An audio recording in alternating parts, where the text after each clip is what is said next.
What's up, guys? Welcome back. This is part two of our discussion of the New Jersey versus T.L.O court case. So today I want to talk about the importance of why this case is still studied and taught in today's modern history. So as a student going through high school and right now going into my sophomore year of college, I've been grateful enough to be given the excellent education of our modern history. I have not yet been exposed to, many court cases and outcomes, but doing this project for my collegiate history class, I have discovered that there are many important reasons as to why this particular case from 1985 is very important, not only for modern day students, but for them to connect modern day privacy in regards to cell phone usage to what happened to T.L.O in 1985.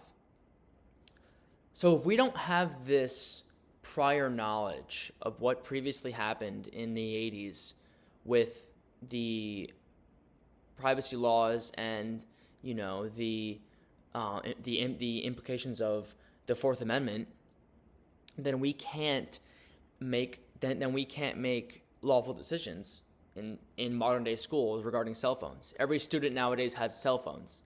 Every kid has a cell phone, and you can make the argument that a cell phone is a lot more valuable privacy-wise than a purse.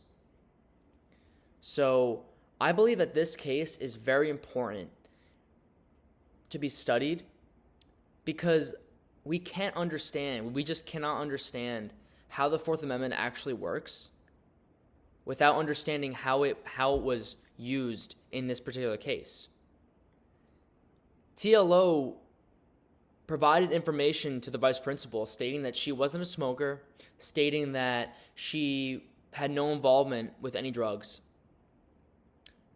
But after the search, which was proved to be reasonable by the Supreme Court, the vice principal found all these artifacts: a crack pipe, small ounces of marijuana, rolling papers, and a pack of cigarettes. So if we don't have the Fourth Amendment, we don't have privacy laws. That's what it boils down to. So the importance of understanding this case from 1985 to now connecting it to modern day cell phone privacy issues in modern day schools is vital. It's vital. Students, and including me, have always seen cases where teachers take students' cell phones for being disrespectful and disruptive. Many people argue that is a violation of the Fourth Amendment. That's personal property. It holds vital information. But, like we have seen in the 1985 case, the Fourth Amendment was almost rewritten by the Supreme Court because the Supreme Court stated that the search was reasonable by the vice principal. And as a result of that, school administrations and principals only need reasonable suspicion now. So if teachers have reasonable suspicion nowadays that a student's being disrespectful or causing any harm via the internet or anything, via like social media or anything, they have the right to obtain that cellular device. Now, many students look at that as, a sign of disrespect, or their privacy is being invaded. But students who have not learned about this case, New Jersey versus T.L.O, don't understand that teachers in modern day school systems and principals and administrators have access to certain cellular devices by reason of reasonable suspicion.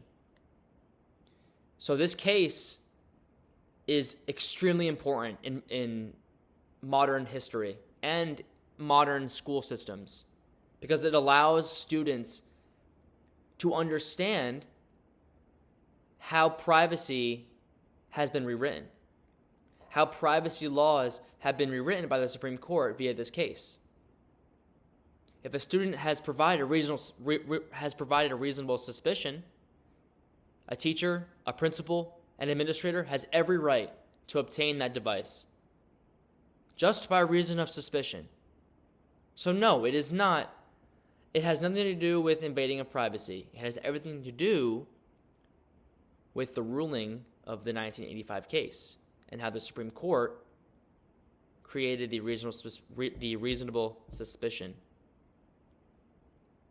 So that is why this case is so important and should be taught in every American history classroom.